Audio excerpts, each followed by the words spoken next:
bien accompagné. Nous avons 70 mètres de terrain en longueur sur 5,50 mètres de large. Le pavillon est entièrement à notre propriété.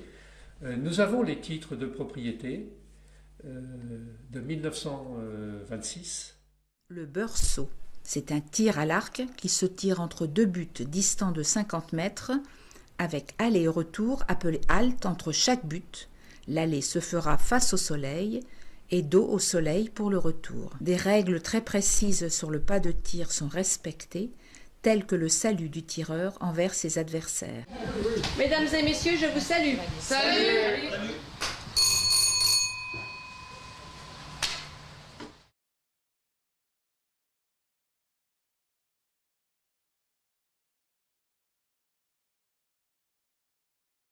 Non, la carte Beurceau est toujours la même. Alors depuis quand, de quand date sa dernière évolution? Aucune idée. Mais à mon avis, c'est très ancien, puisqu'on en retrouve des très anciennes dans les compagnies. Il y a des cartes qui sont d'avant la Première Guerre mondiale. Donc apparemment, elle n'a pas beaucoup évolué, ni dans sa taille, ni dans sa présentation. Voilà. C'est toujours la même, et c'est bien, c'est agréable. Elle est la même pour toutes les compagnies. Pour toutes les compagnies, toutes les compétitions, même taille, même disposition, même. Voilà. Il n'y a que la carte du bouquet qui est un peu différente, puisqu'elle n'a pas les zones de points. Hein. Les cartes traditionnelles, enfin les cartes de tir Beurceau ont des zones de points, la carte du bouquet n'en a pas. C'est la seule différence entre les deux, plus le cordon doré qui est à l'intérieur de la carte du bouquet.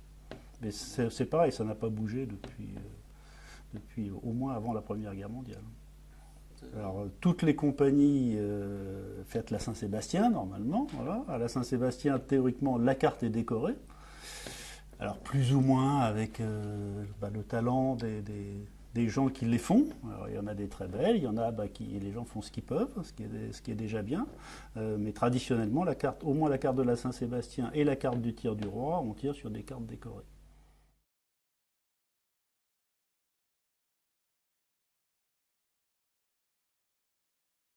Donc, parce que bon, on a certains registres, oui, c'est marqué, où on les a, oui, je veux dire que, allez, à 80%, ils sont tous marqués. On a la liste des sociétaires, hein, parce que c'était déjà à l'époque une association, donc on a des sociétaires, ça s'appelle des sociétaires, on a beau être archer, aspirant archer ou chevalier, donc on reste malgré tout donc des sociétaires. Donc c'est vrai que le nom des sociétaires a été marqué. Nous sommes actuellement une centaine de sociétaires. À la suite, nous étions à peu près 80-90 avant le bouquet de 2010. Le bouquet, évidemment, c'est très porteur pour une compagnie. Donc après le bouquet, nous avons eu un afflux supplémentaire de personnes qui nous a fait monter à 110 archers. Et puis aujourd'hui, nous sommes revenus à 90. Donc voilà, le numerus clausus à Hermont a toujours été entre 80 et 100 personnes selon les années, sans distinction. J'ai l'honneur d'être porte-drapeau de ma compagnie. Je suis élu tous les ans depuis 23 ans maintenant. On élit le porte-drapeau. Ah oui, après le tir de roi, parce que la compagnie est dissoute, le bureau n'existe plus, le capitaine rend son écharpe, le roi aussi, et c'est le nouveau roi qui, dès que l'oiseau est abattu, se voit remettre la nouvelle écharpe, et décide de l'Assemblée générale, au cours de laquelle nous élisons le bureau pour un an. Voilà. Alors, le capitaine, l'empereur, lui, il est empereur à vie, mais c'est lui qui préside. Parce que le nouveau roi lui dit de venir de présider. Et puis on procède à l'élection des capitaines, ensuite des lieutenants. Je suis deuxième lieutenant.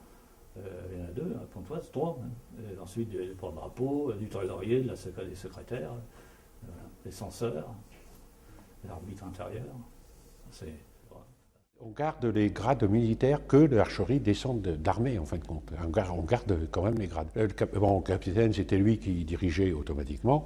Vous aviez le premier lieutenant, c'était lui qui s'occupait, qui aidait son capitaine. En général, le deuxième lieutenant, c'était le porte-drapeau en même temps. Après, vous aviez le censeur, qui lui était là pour ramasser il y avait certains termes qu'on n'avait pas le droit de dire, ou on n'avait pas le droit de s'appuyer sur une carte, il y avait certains respects qui étaient... Il y avait une amende, quoi. Bon, c'était le censeur, un censeur était toujours chevalier. Hein. Il fallait qu'il soit chevalier. Si le censeur n'est pas chevalier, il n'a pas le droit de réclamer une amende. Les femmes sont admises depuis longtemps dans la compagnie. Ah oui, ah oui, dès le 19e siècle. Dès le 19e siècle. Et il n'y a jamais... Et alors, dans les registres, je ne vois aucune discussion. Un jour, on voit apparaître Madame Intel. Mais il n'y a pas eu de discussion, donc elle a dû se présenter. Elle était souvent, au début, c'était l'épouse d'un des archers. Et puis, ça s'est fait comme ça, mais sans aucune... À Ermont, il y a toujours eu des femmes. Nous avons, dès 1927, nous avons un chevalier femme qui est arrivé, qui venait d'ailleurs de Saint-Pierre-Montmartre, ce qui montre que Saint-Pierre-Montmartre, à la même époque, avait aussi des chevaliers femmes. Donc les femmes dans l'archerie ont été toujours acceptées. Et cette personne a brodé, cette chevalier, Laure Nagler, a brodé le premier drapeau de la compagnie qui a défilé au Bouquet de 1935. Oui, bien sûr, les femmes sont dans l'archerie depuis que ça n'est plus une arme pour la guerre, puisqu'il était évidemment hors de question d'emmener les femmes à la guerre. Mais depuis que c'est le noble jeu de l'arc, les femmes ont toujours participé à l'archerie et à la chevalerie d'arc, bien sûr.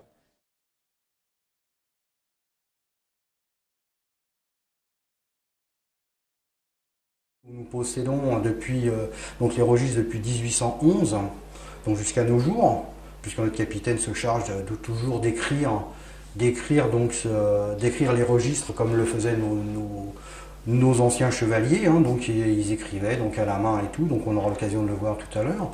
Et puis surtout pouvoir classer tous les documents que l'on a, parce qu'en fait des gens s'en sont déjà occupés, nos anciens des chevaliers s'en sont occupés, des archers s'en sont occupés, c'était rangé mais non accessible. Et puis moi je pars d'un principe que si nous avons des archives, c'est pour qu'elles soient dans ces registres. Donc on retrouve donc des assemblées générales, parce que ça s'appelait donc toujours pareil des assemblées générales à chaque fois, c'était pas des réunions de bureau comme nous on faisait. Nous comme tout le monde on a une assemblée générale par an, donc là c'était une réunion par an, et donc on retrouve toute l'histoire avec tous les articles qui ont pu évoluer. Donc là on retrouve les écritures d'époque, on retrouve vraiment toute l'histoire de notre compagnie, alors avec son bien, avec son mal, parce que c'est aussi le but d'un registre. C'est que dans un registre, il ne faut pas qu'il n'ait que des choses, je dirais, positives, parce que malheureusement, dans une compagnie d'art, tout le monde ne peut pas être d'accord. Donc il y a aussi des points négatifs, choses qu'on retrouve dans nos registres, donc dans l'évolution de tous les jours de la compagnie, avec ses points faibles et ses points forts. Chaque fois que l'on ouvre le registre de la compagnie, le grand livre de la compagnie, on doit se découvrir, on n'a pas le droit de fumer, et on n'a pas le droit évidemment de dire une injure ou un gros mot dans l'enceinte du jeu ou du logis, bien entendu. Donc ce grand livre, c'est le premier livre, c'est le livre de la création de la compagnie d'Ermont, qui à l'époque s'appelle Compagnie d'Arc du Stade Olympique d'Ermont. Les archers d'Ermont sont donc rassemblés sur le stade en 1923, et en 1926, ils sont reconnus par les autres compagnies. Voilà, comme c'est précisé ici. Les archers de la compagnie d'Ermont procèdent le 21 mars 1926 à un premier rabat de l'oiseau qui va définir le premier bureau de la compagnie, avec le roi, M. Lucier, qui devient forcément capitaine, puisque le roi dans les compagnies d'arc est le personnage le plus important. Donc comme il n'y avait pas eu de capitaine avant, eh bien c'est le roi qui, par son tir, sera aussi capitaine. Tout à fait, oui. Tout à l'heure, je vous ai montré le registre ordinaire de la compagnie. C'est celui où l'on relate tout ce qui se passe dans la compagnie, les prix que nous organisons, les compétitions, etc. Ainsi que les assemblées générales. Mais il existe un deuxième registre, celui-ci, qui est le registre des chevaliers. Donc les chevaliers d'arc sont des archers qui sont initiés au mystère de la chevalerie d'arc.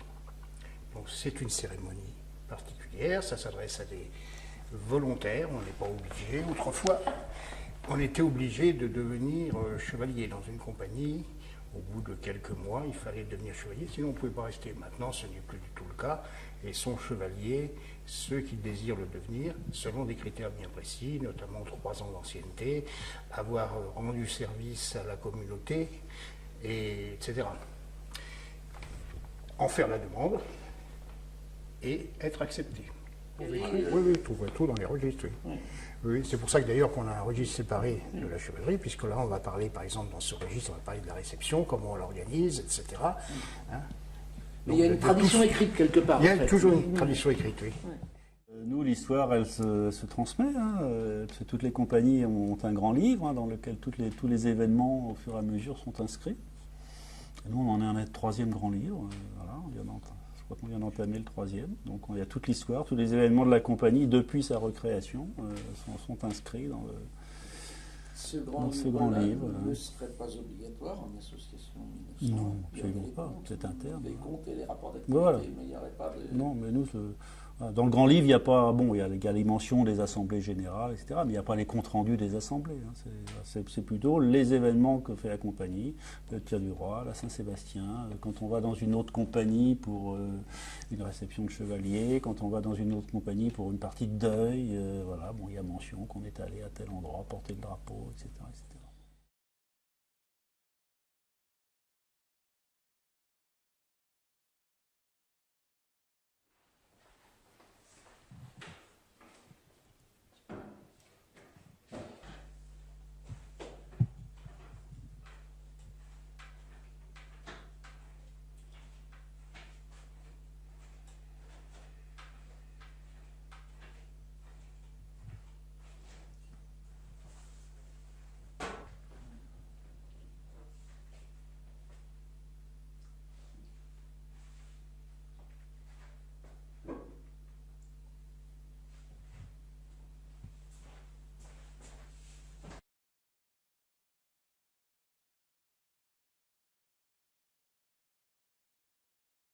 Je dirais qu'il y a 3 traditions qui sont respectées par tous. Il y a la Saint-Sébastien, le week-end qui suit ou qui précède le 20 janvier. Nous avons ensuite le tir à l'oiseau ou l'abat à l'oiseau, qui est fait en général au mois de mai ou entre les mois de mai et juin. Traditionnellement, autrefois, c'était le 1er mai, mais ça varie aussi dans le temps. Et puis la 3e grande tradition qui nous rassemble tous, c'est bien sûr le bouquet provincial. Puisque la Saint-Sébastien et l'abat à l'oiseau sont des fêtes traditionnelles qui sont internes à chaque compagnie. Alors que le bouquet provincial, lui, rassemble 300 compagnies d'arcs de France. C'est vraiment le rassemblement de tous. Les grandes traditions sont respectées de la même façon par toutes les compagnies, alors que les us et coutumes peuvent varier d'une compagnie à l'autre. Et c'est ce qui fait aussi le charme. Quand on arrive dans une compagnie, on voit qu'on n'a pas tous les mêmes habitudes. Et tout le monde tire sur chaque but avec un crête noir sur la carte de deuil qui après est affichée dans le jeu d'arc avec une flèche. Donc la tradition, c'était jusqu'à ce qu'elle tombe d'elle-même. Donc à ce moment-là, il sera oublié, mais il restera dans nos registres et dans notre mémoire.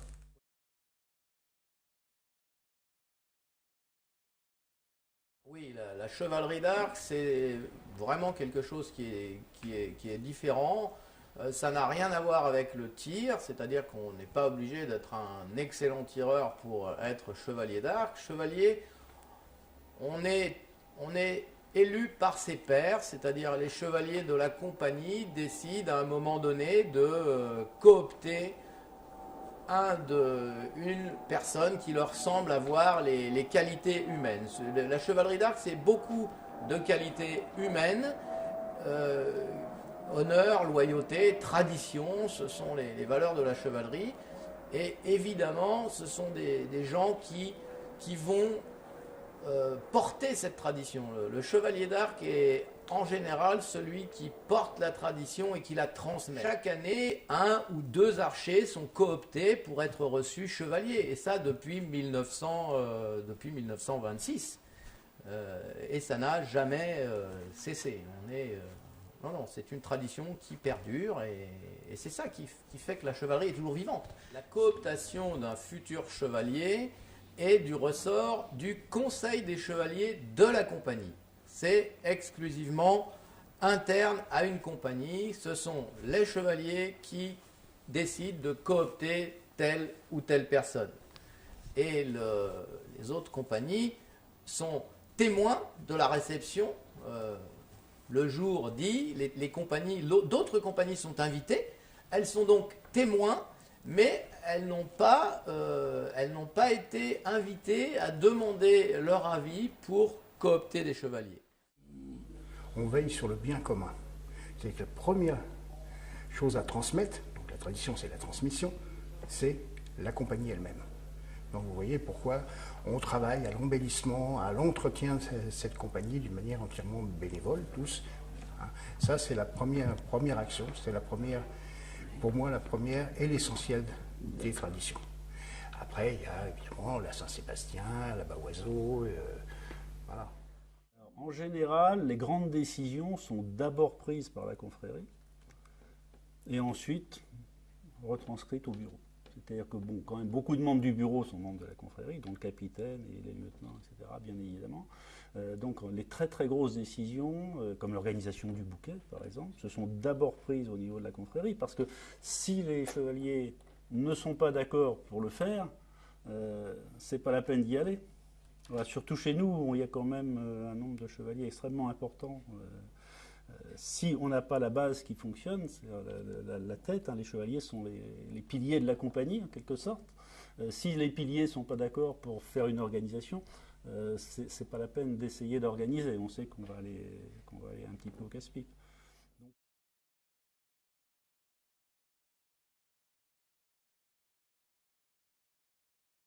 Et le tir le matin, c'est un tir d'amusement, si vous voulez. Il y a le tir à la plus belle flèche. On donne un os de gigot en souvenir des trafics des reliques et des reliques de Saint-Sébastien. On donne un os de gigot à celui qui fait la plus belle flèche. Et à charge pour lui de le décorer et de le représenter l'année d'après. Comment se déroule une Saint-Sébastien chez vous?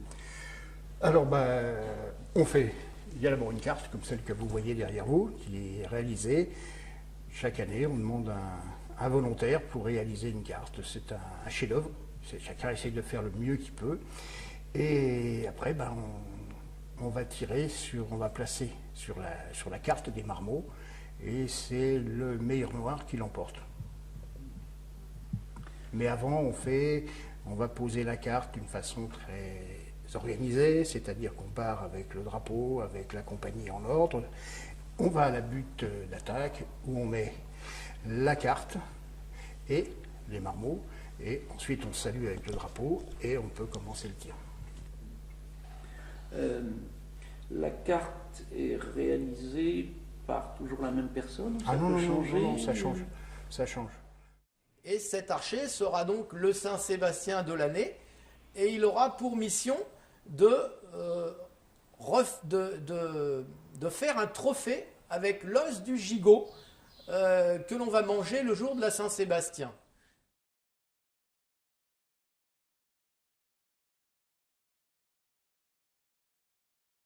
Qui se déroule, comme je dirais, se déroule n'importe quel tir de roi. Donc le roi de l'année précédente présente sa carte déjà, donc parce qu'il fait une carte, et puis donc ensuite nous présente son oiseau, bien évidemment.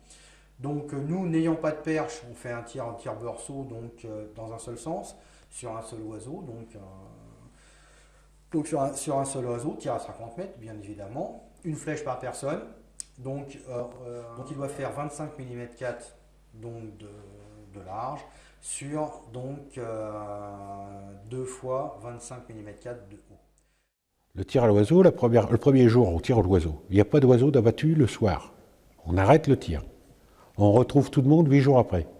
Et si au bout de 8 jours, la deuxième fois, il n'y a pas d'oiseau encore d'abattu, on est obligé d'aller chercher une compagnie d'un autre village pour tirer l'oiseau avec nous. La balle oiseau est tiré de la même façon par tous, c'est-à-dire qu'on le tirera sur une carte beurceau